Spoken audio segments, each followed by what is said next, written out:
Hi குழந்தைகளே, வணக்கம். சுப்ரீதாத்தாவின் நல்வாழ்த்துக்கள். அமோகமாக இருக்கு.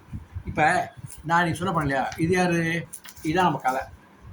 புத்தகம் போட்டிருக்கோம் இல்லையா, பாருங்கள். இதில் பார்த்தீங்களா இதில் நான் சொல்ல போகிற கதை வந்து பெற்றோரை பேணு போட்டிருக்கா. பெற்றோரை பேணு, இதான் நான் சொல்ல போகிற கதை. படத்தையும் பார்த்துக்க. சரி, அதாவது ஒரு பையன் 10ஆம் கிளாஸ் படிச்சிருந்தான். நல்ல சுடு வெயில், அக்னிய நட்சத்திரம் அடிக்கிற மாதிரி நல்ல வெயில். ஒரு 75-80 வயசு. அந்த தாத்தா வந்துட்டுருக்காரு. நல்லா டீசெண்டாக இருக்காரு, பேண்ட் ஷர்ட்லாம் போட்டு வந்துட்டுருக்காரு. வந்துட்டுருக்கே இந்த பையன் உட்காந்துட்டுருக்கான், பாடங்கள் படிச்சுட்டு இருக்கான். 10th ஸ்டாண்டர்ட் தான் படிச்சுட்டு இருக்கான். அப்போ வந்து தம்பி அப்படிங்கிறார். இவன் என்ன சொல்கிறான், ஐயா அப்படி ஏந்து நிற்கிறான். உட்காரு, என்ன படிக்கிறப்பா? 10th ஸ்டாண்டர்ட் படிக்கிறேன்.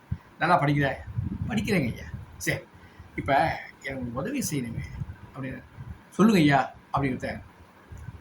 ஒரு இருமல் சத்தம் கேட்கிறது.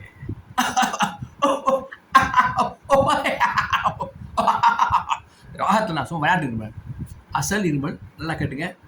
ஒரு 85 வயது கிழவி வீட்டு ரேழி திண்ணையில் படுத்துக்கொண்டு இருமிக் கொண்டிருக்கின்றால். அப்பா திரும்பி பார்க்குறாரு. என்னப்பா, ஆயாவா ஆத்தாவா? ஆயாங்க. என்ன பண்ணுது அதுக்கு? ஏன் சார் கேட்குறீங்க? இதோட பெரிய தொந்தரவாக இருக்கு, போய் தொலைவும் மாட்டேங்கிறது. இருமிக்கிட்டே கிடக்குங்க. எப்போ பார்க்க இரும்புது. ஏன் எப்படிங்க படிக்கிறது? படிப்பு வர மாட்டேங்குது. எப்போ தூங்கவும் முடியல. ராத்திரி எனக்கு தூக்கம் வர மாட்டேங்குது. கழுத்து அறுக்குதுங்க. இரும்பி என்ன பண்ணுறேன்னு எங்களுக்கு தெரியலைங்க. சரிப்பா, நீ என்ன பண்ணுறேன், இந்த படத்தை வச்சுக்கோ. இந்த ப்ரிஸ்கிரிப்ஷன் கையில் இருக்கிறேன், இதை வாங்கிக்கோ. என்னையா பண்ணணும்? நம்ம எப்போ மருந்து கடை வாங்குவோம் இல்லையா, என்ன மருந்து கடைங்க? முத்து மருந்து கடை தெரியாது உனக்கு? ஆமாம், அதுக்கு பக்கத்து கடை. முத்து கடைக்கு போடாத, அதுக்கு பக்கத்து கடைக்கு போய் இந்த ப்ரிஸ்கிரிப்ஷனை கொடு. அவங்க மருந்து கொடுப்பாங்க, வாங்கிட்டு வரையா அப்படின்னு சொன்னோடனே அவனுக்கு முகம் கொஞ்சம் மாறியது. ஏன்னா அவன் விட்டில் பூச்சி சம்மந்தப்பட்ட ஏதாவது இயக்கத்தில் இருக்கானாங்க நமக்கு தெரியாது. விட்டில் பூச்சிங்கிற என்ன அது தெரியாது அவங்க. அது சில பேர் சின்ன பசங்கள்லேயே சொல்லுவாங்க, ஒழுங்காக சில பேர் வேலை செய்ய மாட்டான். சில பேர் சும்மா சுற்றுவான், ஸ்டைலாக சட்டையை போட்டு 10th படிக்கிறதே அப்படி மைனர். அவன்லாம் பெரிய ஆள் மாதிரி ஹீரோ மாதிரி நினச்சிட்டு இருப்பான். அது விட்டில் பூச்சிகள்னு சில பேர் சொல்லுவாங்க. விட்டில் பூச்சி அது மாதிரி இருக்கானான்னு தெரியாது. என்னடா இவர் கழுத்தாக இருப்பாருக்கு, படிக்கிற சமயத்தில் அது வேற இருமித்துறையினா இந்த கழவன் இந்த வேற பெரியவர் வந்து கழுத்தாக இருக்கிறார் அப்படின்ட்டு வேண்டாத வெறுப்பாக பணத்தையும் வாங்கிட்டு வேகமாக ஓடுறத என்ன பண்ணுறான், பார்க்குறான். அது 4 கால் விலங்குகளுக்கான மருந்து கடை.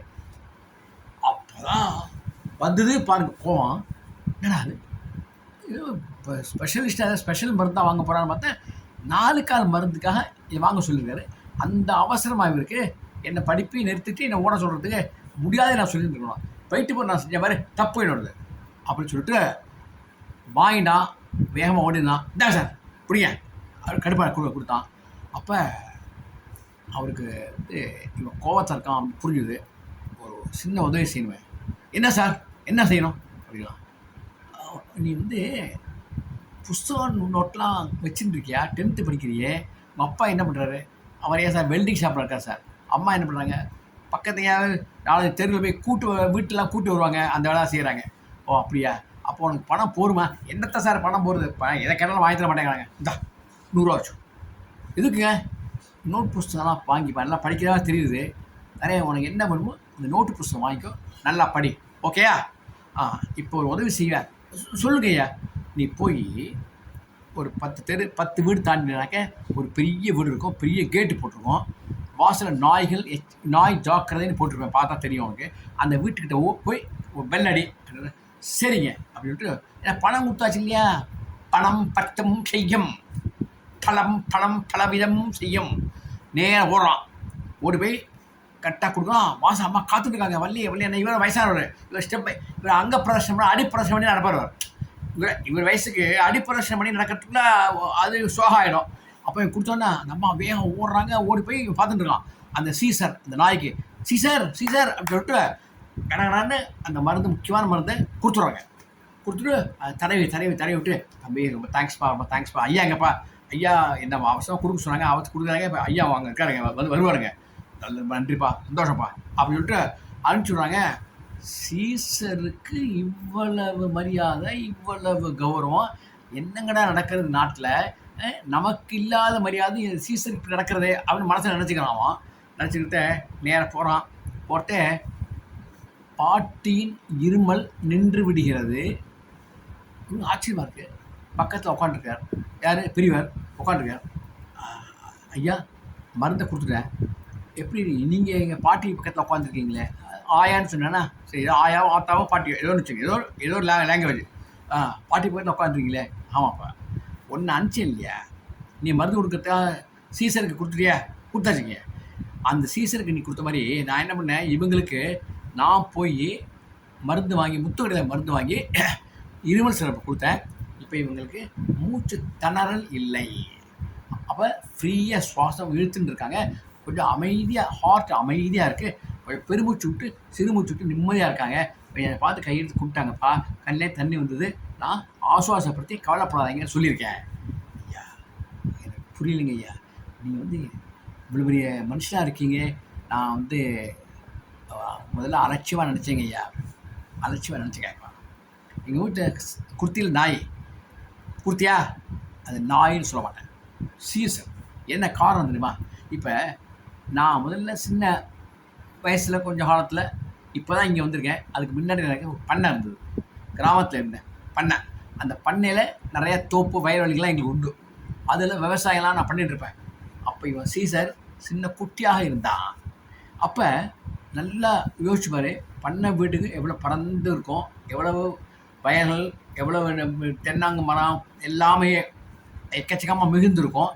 அதில் எக்கச்சக்கமான ஜந்துக்கள், தீய ஜந்துக்கள் புகுவதற்கு வாய்ப்பு ஜாஸ்தி இல்லையா? ஆமாங்க ஐயா. எத்தனை பாம்புகள் ஐயா, எத்தனை கருநாகங்கள் ஐயா, எத்தனை தேள்கள் ஐயா, எத்தனை நட்டுவாக்கள் ஐயா, எத்தனை பூரான்கள் ஐயா. எல்லாத்தையும் ராத்திரி பகலுமா மூச்சு கண் பார்த்து அத்தனையும் அழித்து எங்களையும் எழுப்பி எங்களை காமிச்சு கொடுத்துட்டு எங்கள் இன்னி வரலையும் நாங்கள் உயிரோடு இருக்கோம்னா அதுக்கு காரணம் அந்த சீசர் தான் ஐயா. அந்த சீசர் இல்லைன்னா நாங்கள் இன்றைக்கோ பாம்பு கடிச்சோ அல்லது புறா கடிச்சோ அல்லது நட்டுவாக்கள் கடிச்சோ போயிருப்போம். இதுதான் எங்களை காப்பாற்றிது. அப்போ அந்த ஜீவன் வயசாகிடுது, அதுக்கு வயசாகிடுது, ரொம்ப வயசாகிடுது, அதுக்கு உயிர் போராடிட்டுருக்கு. அப்போ அதை காப்பாற்றுறது நம்ம தர்மம் இல்லையா? தர்மங்க ஐயா. அதே மாதிரி இந்த பாட்டி படுத்துருக்காங்க இல்லையா, அவங்களும் ஒரு சீசர் ஐயா. நாயின்னு சொல்கிறீங்களா ஐயா? நீ நாயின்னு வச்சுக்கோ, எப்படியா வச்சுக்கோ. ஏன்னா செயல்களில் நாயாக கூட இருக்கலாம். இப்போ சின்ன வயசில் உங்கள் அப்பா இருந்திருப்பார். உங்கள் அப்பா எப்படி இருந்திருப்பார்? இன்றைக்கி வளர்ந்து உன்னை பெற்று இன்றைக்கி 10ஆம் கிளாஸ் படிக்கிறியா? ஆமாங்க ஐயா. அப்படியே வளர்ந்து ஒரு வியாதியும் இல்லாமல், அப்படியே ஒரு சின்ன ஒரு பிரச்சனை கூட இல்லாமல் வாழ்க்கையில் வளர்ந்துருப்பார். எத்தனை நோய்கள் தாக்கி இருக்கும், எத்தனை கொரோனாக்களை நம்ம பார்த்துருக்கோம், எத்தனை டைஃபாய்டை பார்த்துருக்கோம், எத்தனை வயிற்றுப்போக்கையும் வாந்தியும் பார்த்துருக்கோம், எத்தனை டைஃபாய்டு, இந்த மலேரியா ஜுரத்துலேருந்து எத்தனை அம்மா போட்டு எத்தனை பார்த்துருக்கோம். ஆமாங்க ஐயா. அவ்வளவுலேருந்தும் இந்த அம்மா உங்கள் அப்பாவை காப்பாற்றலைன்னா, உங்கள் அப்பா நீ உயிரோடு இருந்து அவர் கல்யாணம் ஆகி நீ பிறந்திருப்பியா? அப்போ அவ்வளவும் பாம்புகள், அவ்வளோ வியாதிகளும் நச்சு பாம்புகள், நச்சு பூரான்கள், நட்டுவாக்கிளிகள், அவ்வளவுலேருந்தும் இந்த ஆயாதாண்டா உங்கள் அப்பாவை காப்பாற்றிருக்காங்க. ராத்திரி பகலமாக கண் வீழ்ச்சி எப்படி பார்த்துருப்பாங்க, எப்படி உடம்பு சரியில்லைனா தூக்கி ஓடி இருப்பாங்க. யோசிச்சு பார்த்தியா? அப்போது உங்கள் வீட்டு சீசன் இந்த அம்மா தாண்டா. புரிஞ்சுக்கடா. வயசான காலத்தில் அவங்களாம் நடந்து மாட முடியுமா? போய் மருந்து வாங்கி சாப்பிட முடியுமா? அப்படி இருமுறாங்க, போய் தொலைய மாட்டேங்கிறாங்கன்னு சொன்ன நீ அந்த இருமலுக்கு ஒரு மருந்தை கொடுத்துக்கலாம்ல. அவர்கள் சிறு வயதில் பட்ட உழைப்பிற்கு நீ நன்றி செய்யலைடா. அவங்க எவ்வளோ நன்றியாக இருந்து காப்பாற்றி உங்களை நிற்க வச்சுருக்காங்க. இன்றைக்கி நன்றி செய்யாமல் அந்த அம்மா திட்டினாரு. கண்ணே தண்ணி வந்து அவருக்கு. ஐயா அவர் காலில் விழுந்தான். காலில் விழாது. எப்பொழுதுமே அந்த பாட்டி பக்கத்தில் உட்காந்து பாட்டி காலை பிடி அப்படின்ட்டு. சரிங்க ஐயா அப்படின்ட்டு நன்றின்னு சொல்லிட்டு 100 திருப்பி கொடுக்குறான். ஏன் 100 திருப்பி கொடுக்குறேன்? இல்லைங்க, நான் அவங்ககிட்ட போய் சொன்னேன். எங்கள் வீட்டில் நிறையா பணம் இருக்கு, எங்கள் அப்பாவும் நல்லா சம்பாதிக்கிறாரு பில்டிங்கில், அம்மாவும் நல்லா சம்பாதிக்கிறாங்க, நான் ஒரே பையன்தான். நீ எவ்வளோ நாள் படுறா தம்பி, என்ன வேணாலும் வாங்கி தரேன்டா, எங்களை மாதிரி கஷ்டப்படாரா, நீ பெரிய வேலைக்கு போகண்டான்னு எங்கள் அம்மாவும் அப்பாவும் சொல்கிறாங்களா, அதனால் அந்த படம் திருப்பி கொடுத்துறாங்க. வேண்டாம். இப்போ இந்த இருமல் சிறப்பு வாங்கி கொடுத்தேன் இல்லையா, அது 80 ரூபா. இது ஒரு நாளைக்கு காலம்புற ஒரு சிறப்பு ஒரு 2 மூடி கொடு, ராத்திரி ஒரு 2 மூடி, சின்ன முடியாது, சாப்பிட்டதுக்கப்புறமா கொடு. அதே இது வந்து ஒரு 15 நாளைக்கு 20 நாளைக்கு வரும்.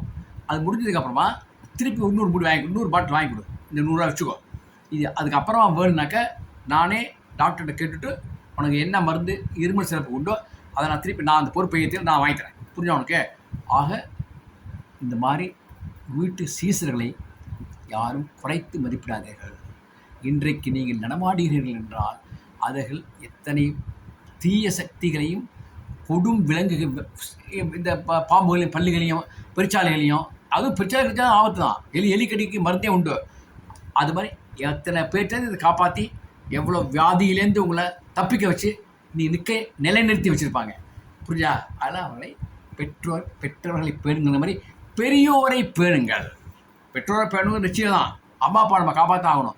அம்மா அப்பா இருப்பாங்க இல்லையா, தாத்தா பாட்டி இருப்பாங்க இல்லையா, அவர்களையும் பேணுங்கள். அதற்கு தான் நான் எழுதியிருக்கேன், பெரியோரை பேணு அப்படின்னு எழுதியிருக்கேன். இதான் கதை.